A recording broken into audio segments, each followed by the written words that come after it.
আসসালামু আলাইকুম রহমতুল্লাহ। প্রিয় দর্শক, আমার এই ভিডিওতে আপনাদের স্বাগতম।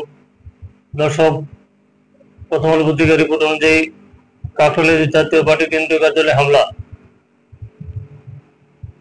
রাজধানী কাকরাইলে জাতীয় পার্টির জাপা কেন্দ্রীয় কার্যালয়ে হামলা হয়েছে। একদল বিক্ষোভকারী হামলা চালায়। তারা ভবনটির নিচতলা আগুন দেয়। আর শনিবার সন্ধ্যার দিকে ঘটনা ঘটে। ঘটনাস্থলে পুলিশ মোতায়েন হয়েছে। প্রত্যক্ষদর্শী সূত্রে জানা যায়, আজ সন্ধ্যা ৬টার দিকে একদল বিক্ষোভকারী জাপার কেন্দ্রীয় কার্যালয়ে হামলা চালায়। তারা কেন্দ্রীয় কার্যালয়ে লক্ষ্য করে ইট পাটকেল ছুড়ে এক পর্যায়ে কার্যালয়ের নিচতলা আগুন দেওয়া হয়। পরে পুলিশ জলকামান ব্যবহার লাঠিপেটা করলে বিক্ষোভকারীরা ছত্রভঙ্গ হয়ে যায়। জলকামান দিয়ে পুলিশ আগুন নিভিয়ে ফেলে। প্রত্যক্ষদর্শীরা জানান, পুলিশ পরিস্থিতি নিয়ন্ত্রণ করতে গেলে দুই পক্ষের মধ্যে দফায় দফায় পাল্টাপাল্টি দেওয়া হয়। হামলার সময় বিক্ষোভকারীরা ভবনের সামনে দাঁড়ানো জাতীয় পার্টির প্রতিষ্ঠাতা ইতিহাসের ছবি ভাঙচুর করে।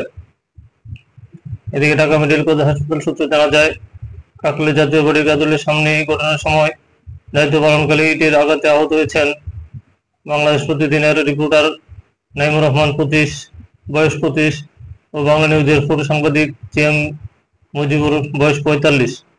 তাদের প্রাথমিক চিকিৎসা দেওয়া হয়েছে। সন্ধ্যা 7:15 দিকে চাপার কেন্দ্রীয় কার্যালয়ের সামনে গিয়ে দেখা যায় পুলিশ পরিস্থিতি নিয়ন্ত্রণ নিয়েছে। বিপুল সংখ্যক পুলিশ সেখানে মোতায়েন রয়েছে। জাপার নেতাকর্মীরা কার্যালয়ের সামনে অবস্থান করছেন। জাতীয় পার্টির মুখ্য সচিব, জাতীয় পার্টির যুগ্ম মহাসচিব জুবের আলম খান গণমাধ্যমকে বলেন, গত কয়েকদিন ধরে বিভিন্ন জেলার নেতাদের সঙ্গে সাংগঠনিক আলোচনা চলছে। কেন্দ্রীয় কার্যালয়ে আজও দুটি প্রতিনিধি দলের সঙ্গে আলোচনা শেষ হয় বিকেল 5টায়।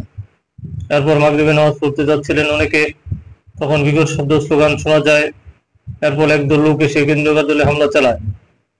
জুবের আলমের অভিযোগ, তারা গণ অধিকার পরিষদের নেতাকর্মী। এর আগে গতকাল শুক্রবার জাপা গণ অধিকার পরিষদের নেতাকর্মীদের মধ্যে কাকরাইলে সংঘর্ষ হয়।